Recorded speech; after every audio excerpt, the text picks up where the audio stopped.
اضافی دعا بھی مانگی تھی۔ واقعہ یہ کہ آج سے پہلے میں اس دعا کی اصل عظمت کو اتنا نہیں سمجھ پایا تھا جتنا آج سمجھا۔ یہ جو عظیم دعا ہے جس میں اتنی لجاجت، اتنی ہیوملٹی حضور نے اختیار کی ہے جس سے آگا کے سوال نہیں ہے۔ اللہم انی عبدک وابن عبدک وابن امتک، اے اللہ میں خود تیرا بندہ ہوں، میرا باپ بھی تیرا ادنا غلام، میری ماں تیری ادنا کنیز، فی قبضتک، میرا پورا وجود تیرے قبضہ قدرت میں ہے، تیرے ہی اختیار میں ہے، فی قبضتک ماضٍ فی حکمک، میرے پورے وجود میں تیرا ہی حکم جاری و ساری ہے، عدل فی قضاؤک، اور جو فیصلہ بھی تو میرے بارے میں کرے، جو بھی کرے وہ عدل ہے، انصاف ہے، کہ ہر سے ساقی ما ریخت عین الطاف، ماضٍ فی حکمک عدل فی قضاؤک، ناصیتی بیدک، میری پیشانی تیرے ہاتھ میں ہے، جدھر چاہے موڑ دے۔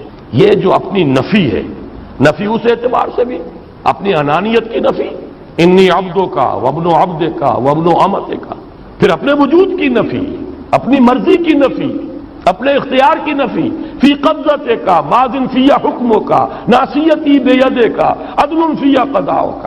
پھر دیکھیے واسطہ وہ دیا ہے جس سے اونچا واسطہ ممکن نہیں، اسألوک بکل اسم ہو لک، قرآن مجید میں آیا نا، فدوہ بہا وَلِلَّهِ الْأَسْمَاءُ الْحُسْنَى فَدُوهُ بِهَا، اچھے نام اللہ کے ہیں، اس کو پکارا کرو ان ناموں کے حوالے سے۔ اب نام کہاں سے جمع کریں سارے؟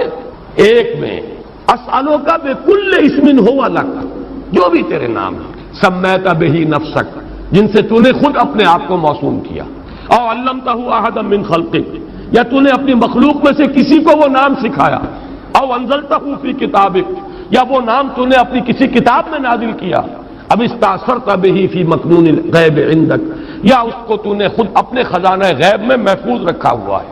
تیرے وہ نام بھی ہیں جو تو نے کسی کو ابھی سکھائے ہی نہیں، تو نے اپنی کتاب میں کسی میں نازل ہی نہیں کیے، وہ تو تیرے خاص خزانے کے اندر وہ ابھی در مکنون ہے، وہ ابھی تیرے پاس موجود ہے۔ یہ اس سے بڑا اب واسطہ کیا ہوگا؟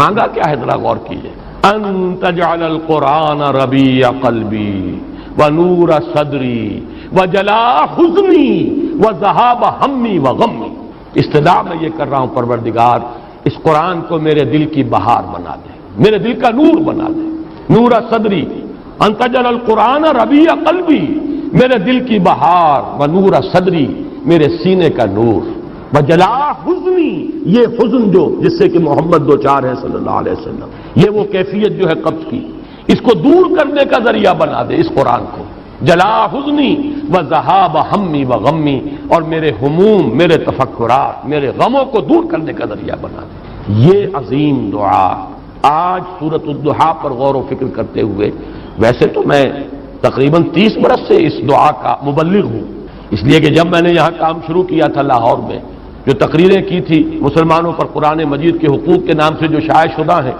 اس پمفلٹ کے آخر میں نے یہ دعا درج کی ہے۔ یہ اصل میں کچھ مختلف احادیث میں ٹکڑے آئے ہیں، کہیں کوئی ایک ٹکڑا کم ہے، کہیں دوسرا کم ہے، میں نے بڑی تحقیق کر کے تمام روایتوں کو جمع کر کے پھر اس کو مرتب کیا ہے، اور وہ بڑی خوبصورت میں نے اس کی سیٹنگ کی ہے، اور وہ اس کتابچے کے آخر میں ہے۔ اللہم انی عبدک وابن عبدک وابن امتک فی قبضتک ناصیتی بیدک ماضٍ فی حکمک عدل فی قضاؤک، اسألک بکل اسم هو لک سمیت بہ نفسک او علمتہ احدا من خلقک او انزلتہ فی کتابک او استاثرت بہ فی مکنون الغیب عندک ان تجعل القرآن ربیع قلبی ونور صدری وجلاء حزنی وذہاب ہمی وغمی۔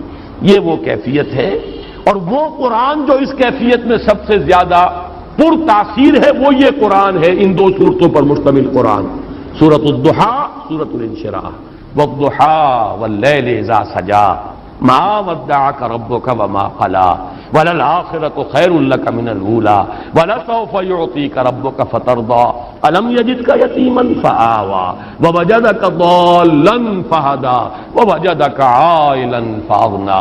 نہ کوئی غم کرو نہ خوف، خوشیاں مناؤ جنت کی جس کا تم سے وعدہ کیا گیا تھا۔ اللہ کی ربوبیت پر اطمینان جب انسان کو ہو جاتا، میرا رب اللہ ہے، ربی اللہ، انسان کے لیے نہ کوئی کھٹکا، نہ کوئی خطرہ، نہ کوئی خوف، نہ کوئی حزن۔ جو کچھ ہو رہا ہے کس کے اذن سے ہو رہا ہے؟ اللہ کے اذن سے۔ اللہ کے اذن کے بغیر پتا تک نہیں ہلتا۔ یہ کوئی اندھا بہرا مادہ نہیں ہے جس سے مجھے کوئی خوف ہو. اندھا بھینسا چلا رہا ہو اس سے تو ڈرنے کا ہر انسان کو ڈرنا چاہیے، نہ معلوم کس کو ٹکر مار دے. لیکن نہیں، اس کائنات کو چلانے والا ایک سمیع و بصیر خدا ہے. وہ جو میرا دوست ہے، میرا ولی ہے. اللہ ولی الذین آمنوا یخرجہم من الظلمات الی النور. اللہ اہل ایمان کا ولی ہے، ساتھی ہے، پشت پناہ ہے، مددگار ہے، حمایتی ہے. بتائیے جسے یقین ہو جائے کہ اللہ میرا مددگار، اللہ میرا محافظ، اللہ میرا پشت پناہ، اللہ میرا حمایتی، اس کے لیے کوئی خوف ہوگا؟ اس سے کوئی ڈر ہوگا؟ میں مثال دیا کرتا ہوں ایک بہت سادہ، پنجاب کے دیہات کی. تو بڑا چودھری ہے اور کوئی غریب کسان ہے. اس غریب کسان کی کہ جانوروں کو ہر وقت اندیشہ ہوگا چوری کا، کوئی میری بھینس کھول کر نہ لے جائے، کوئی میرا بیل کھول کر نہ لے جائے. لیکن جس کے بارے میں یہ سب کو معلوم ہو کہ وہ جو بڑا چودھری ہے وہ اس کا دوست ہے، اس کی بچیا کو کوئی خوف ہوگا؟ اس کی بھینس پر کوئی ہاتھ ڈالے گا؟ اسے کوئی اندیشہ ہوگا؟ نہیں. کیوں؟ کہ وہ بڑا چودھری، بڑا اس کا یہاں کا سردار، جاگیردار، سب کو معلوم ہے وہ میرا دوست ہے، کوئی میرے خلاف اقدام نہیں کر سکتا. اس دنیا میں یہ چھوٹی سی بات اگر آپ کے دلی اطمینان اور سکون کا باعث بن سکتی ہے تو ذرا تصور کیجئے. میں لفظ تصور استعمال کروں گا صرف اس لیے کہ اس کا ہم جس کو کہتے ہیں ادراک اور شعور کر نہیں سکتے. اگر کے ساتھ کر سکتے، اگر یقین ہو کہ اللہ میرا مددگار اور یقین ہو کہ اللہ ہر آن میرے ساتھ ہے، پھر کوئی خوف؟ کس کا خوف؟ کوئی شے اللہ سے بالا تر ہے؟ کوئی قوت اس سے زیادہ طاقتور ہے؟ کوئی اس کے ارادے کو بدلنے والا ہے؟ کوئی اس کی مشیت کے آڑے آنے والا ہے؟ یہی بات ہے جو حضور نے فرمائی. یہ ایمان کا حاصل ہے لب لباب کہ دیکھو اچھی طرح اس بات کو ذہن نشین کر لو. اگر تمام انسان مل کر تمہیں کوئی نقصان پہنچانا چاہے نہیں پہنچا سکتے مگر جو کچھ اللہ نے لکھ دیا ہو، اور تمام انسان مل کر تمہیں کوئی نفع پہنچانا چاہے نہیں پہنچا سکتے مگر وہ شے جو اللہ نے طے کر دی. آپ پھر میں کہوں گا ذرا طاری کیجئے، اسے فرض کیجئے، اسے سوچئے. اگر اس حدیث پر ہمارا دل جھکا ہوا ہو تو کسی سے ڈر ہوگا؟ یہ مجھے نقصان نہ پہنچا دے، یہ میری رپورٹ خراب نہ کر دے، یہ میری انکریمنٹ نہ رکوا دے، یہ میرا یہ نہ بگاڑ دے، یہ میرا یہ نقصان نہ پہنچا دے. اس کا ڈر، اس کا ڈر، اس کا خوف، اس کی خوشامد، اس کے لیے جا کر طرح طرح سے اپنی عزت نفس کو ذلیل کروانا اس کے سامنے. یہ سب کچھ کیوں کرتا ہے انسان؟ جب سمجھتا ہے کہ اس کے ہاتھ میں میرا کوئی نفع ہے، اس کے ہاتھ میں میرے لیے کوئی ضرر ہے، یہ مجھے کوئی جذب پہنچا سکتا ہے، یہ مجھے کوئی نقصان پہنچا سکتا ہے، یہ میرا کوئی کام بنا سکتا ہے، یہ میری کوئی ضرورت پوری کر سکتا ہے. اسی کا نام شرک ہے. جہاں آپ نے یہ سمجھا کہ غیر اللہ کے اندر کوئی طاقت موجود ہے وہی شرک ہے. بتوں سے تجھ کو امید ہے، خدا سے نو امیدی، مجھے بتا تو صحیح اور کافری کیا ہے؟ شرک تو یہ جس پر بھی تمہیں یہ خیال ہے کلمہ ہے، یہ کلمہ سوم لا حول ولا قوت الا باللہ. ذرا اس پر دل کو کبھی اگر آپ تصور کریں پھر فرض کریں دل ٹھک جائے، اس پر کوئی طاقت نہیں. یہی بات تھی جو شیخ عبد القادر جیلانی رحمۃ اللہ علیہ نے اپنی وصیت میں اپنے بچے سے کہی. 11ویں دینے والے ہیں لیکن حضرت شیخ عبد القادر جیلانی کی وصیت اور تعلیمات کو کتنے لوگ نہیں جانتے ہیں؟ یہ جن مقامات تک پہنچے ہیں وہ کس چیز کی بدولت پہنچے؟ انہوں نے جو پیغام دیا وہ کیا تھا؟ اے میرے بچے، جس طریقے سے قرآن مجید میں حضرت لقمان کی نصیحتیں جو ہے نقل کر دی گئی ہیں، میں یہ عرض کروں گا بالفرض اگر قرآن حضرت عبد القادر جیلانی کے بعد نازل ہوا ہوتا تو شیخ عبد القادر کی یہ نصیحتیں بھی قرآن میں درج ہوتی. اتنی اونچی نصیحتیں ہیں. اے میرے بچے، اس حقیقت کو ذہن نشین کر لے، لا فاعل فی الحقیقت ولا مؤثر الا اللہ. اس کائنات میں نہ کوئی فاعل حقیقی ہے نہ مؤثر حقیقی ہے سوائے اللہ. کسی شے میں کوئی تاثیر نہیں اگر اللہ نہ چاہے. آگ جلا نہیں سکتی اگر اللہ نہ چاہے، پانی ڈبو نہیں سکتا اگر اللہ نہ چاہے، زہر ہلاک نہیں کر سکتا اگر اللہ نہ چاہے، کوئی چیز فائدہ نہیں پہنچا سکتی اگر اللہ نہ چاہے. تو در در پہ کیوں سر جھکاتے ہو؟ در در پر کیوں جبیں سائی کرتے ہو؟ سب کے سامنے کیوں ہاتھ پھیلاتے ہو؟ ایک اللہ سے مانگو، ایک اللہ کے سامنے زمین پر اپنی جبین رکھو. لا فاعل فی الحقیقت ولا مؤثر الا اللہ. نظر آتا ہے ہمیں کہ پانی پیاس بجھا دیتا ہے، پیاس بجھانے کی صلاحیت پانی میں نہیں ہے، اللہ کے اذن سے. کھانا بھوک مٹا دیتا ہے، بھوک مٹانے کی صلاحیت کھانے میں نہیں ہے، اذن رب میں. دیکھیے یہی یقین تھا. حضرت موسیٰ علیہ السلام کا واقعہ یاد کیجیے. سامنے سمندر آ گیا، قوم دیکھتی ہے پیچھے کہ گرد و غبار کا طوفان. معلوم ہوا کہ فرعون اپنے لشکر سمیت آ گیا. لشکر جب چلتا تھا تیز رفتاری کے ساتھ تو گرد و غبار کا جو طوفان اٹھتا تھا اس کا تصور کیجیے، اور لمحہ بلمحہ وہ قریب آ رہا ہے. پوری قوم نے کیا کہا؟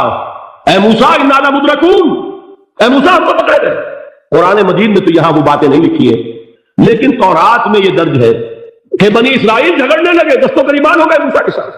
موسیٰ نے یہاں فرمایا لا کر، اس سے تو ہمیں بے تھے، وہاں کھانے کو ملتا تھا، زندگی تو تھی، بیدار ہم کر رہے تھے، موت تو نہیں تھی، اب جو کچھ ہوگا اس کا تصور کرو، جس طریقے سے ہمارے ٹکڑے اڑائے جائیں گے۔